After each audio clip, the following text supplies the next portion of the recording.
Alright, squad, so today we're going to be going over tempo, what it looks like, how to read it, and how to utilize it in your training.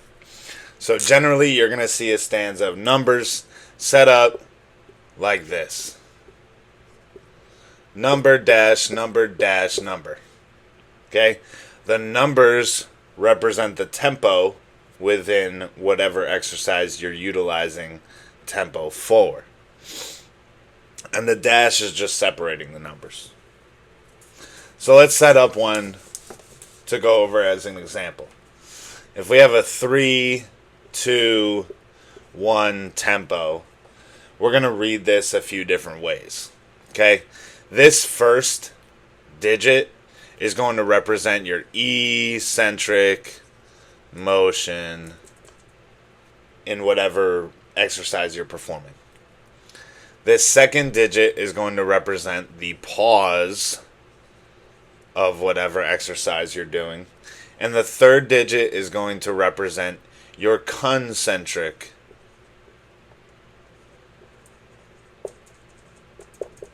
motion of whatever exercise you're performing. Now, let's break this down a little bit further so that you can better understand it. Easy examples. We're going to go with the squat. For the squat, if we have a 3, 2, 1 tempo setup in our exercise, we're going to be doing a 3 count tempo to our base position. So on the way down to reaching depth and meeting depth, we're going to go 3 seconds from the top starting position, takes us to get to the bottom end base position. Right? Now, if we have a 2 spot in the middle, that's going to be our pause. So after we perform a 3 count tempo down into base position, we're now going to hold it for 2 seconds at the bottom. Okay? And then the third digit, 1, is going to signify the concentric motion. You might also see a tempo set up like this, where it has an extra digit. Then this will be the concentric motion only. And this digit, the fourth digit, will represent whatever movement you're going to be doing at the top or starting position of your exercise after each repetition is performed. So if you ever see a tempo setup like this where it's 4 digits long, you have your eccentric motion, your pause, your concentric motion, and top end motion.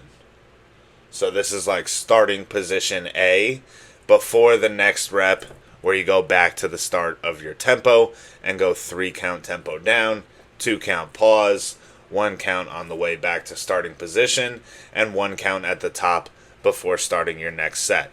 Now, if you ever see this digit as 0 or X, or it's not there, this number doesn't count and can be left up to interpretation. So let's say you need 5 seconds at the top of each set before performing the rep again, or the next repetition, I should say. Then take 5 seconds at the top of each set. Totally fine. That's up to interpretation. But if it's ever labeled, like let's say we have a 3 here, then you're only to take a 3 count second break at the end of each repetition before going back and starting the next rep. And that, easy as pie, is how you read tempo.